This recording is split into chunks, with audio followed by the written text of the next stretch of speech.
I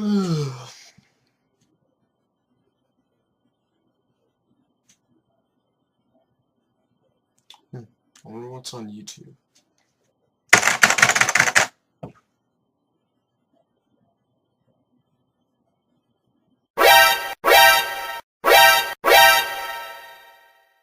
My hair? Fine. Now let's do a video. Pump the living shit out of it, man.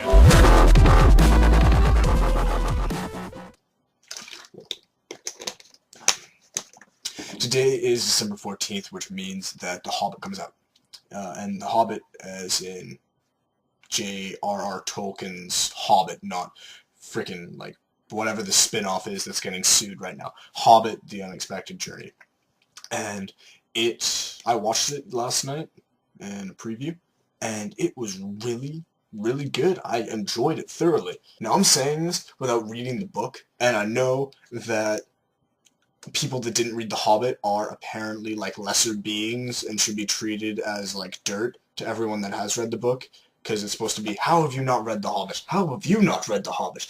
Oh my god, you haven't read that thing? I'm like, yes, I haven't read the damn thing. I am closed in on stuff, okay?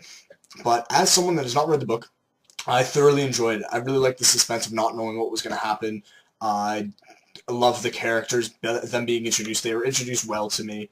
I really like Bilbo Baggins, even though now that his name's awesome, he's actually an awesome person too. Smeagol was really cool in the movie. Thorin and all the other dwarves were actually really, really, really sick. I didn't have like much negative things to say about The Hobbit. That's how good it was. If I could really compare it to all the other Lord of the Rings movies, which were really, really good, my favorite Lord of the Rings was Return of the King. And I would say that this Hobbit is close, very close to that. Depending on what day. I need to rewatch Return of the King recently to be able to judge the two side by side. But right now I'm saying that it's equal to or better than. And the whole entire name, Hobbit Unexpected Journey, is like, oh, Bilbo Baggins is going to be the main character and is going to be really cool. And he's going to do all this awesome stuff. Yeah, he kind of does that. He kind of has like, it is based around him, and the book is written first person saying, I did this, and then I did this. But the movie takes a completely different stand on it, just like how Hunger Games took a completely different stand on it. And it's not as good, technically, because you don't get the thought of the character. But the way that Peter Jackson enveloped like all of the characters' like interactions and third-person viewing of what was going on with like the Orc Cave and everything was really, really, really sweet. Now, for the people that haven't read the book and are watching this, I'm gonna say, don't watch anymore. Don't watch any more of this video. Go outside, do something whatsoever, because yeah, you read it. You read it. Okay.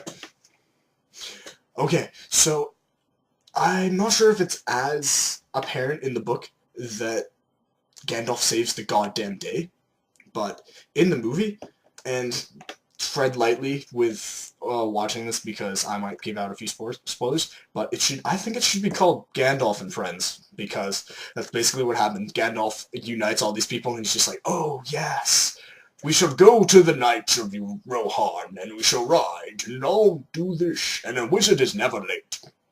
And then he goes, and then everything's going perfectly fine, and then he's like, I'm going to go by myself in the woods because I'm the only person that's intelligent here. Ha ha ha ha ha. And then something goes terribly wrong. And everyone's like, oh no, we're going to die. No. And Bilbo Baggins like, no, I'm Bilbo Baggins and I'm going to die. And everyone's like, oh no. And then Gandalf's like, sup, kills everything or stuns everything. Everyone gets back on their feet, has like massive fighting spirit. And everyone's like, yeah, Gandalf, you saved our ass. Like 4 or 5 times. Majorly saves them.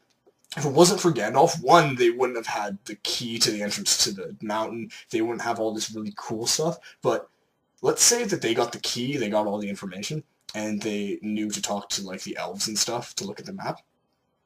Let's say that all of that happens. If Gandalf didn't go with them, if they didn't have a freaking wizard, they'd be dead. They'd be very, very dead. Because it's like, oh, I'm going to turn those trolls into stone, which apparently they did differently in this movie. I actually liked it a lot. It was more like Three Stooges, massive size.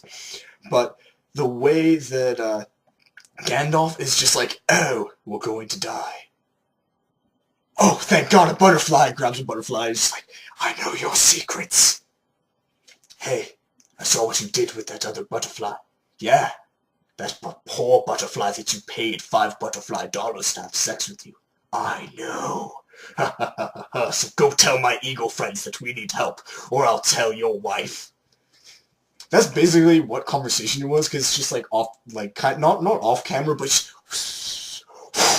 and then the butterfly goes, oh shit, I gotta make it to the goddamn eagles, and then the eagles show up in the nick of time, which of course they always do, which is like when he was on Saruman's tower, and they're just like, yo, butterfly, yeah, you know what to do. And then the butterfly goes, flaps his wings. Because before, in the freaking Hobbit, the butterfly, the exact same butterfly, pretty sure the exact same butterfly, flew in, and then he had a conversation, and he was like, yo, do this and this and this. I'm a wizard and stuff. You should listen to me. Done. It's really, really, really good. I enjoyed it very thoroughly. If I could give it a rating, I'd probably say like 9.5. It was really good. I enjoyed it a lot. And even though I didn't like know all the interesting details about characters, I felt like I knew them and they were included in the whole entire movie. I think that no one really played a bit part. I don't think there was much problem with it. Some parts were kind of cheesy when like the dwarf king got his head chopped off, and then dwarf was like, nah. I've never been in that experience when my father's head's been chopped off in front of me and thrown at me by orc, but I'm not sure if I would scream into the sky, no. Because I don't know if life's that cliche. Maybe for dwarves, that's just like the regular thing, but that's just me.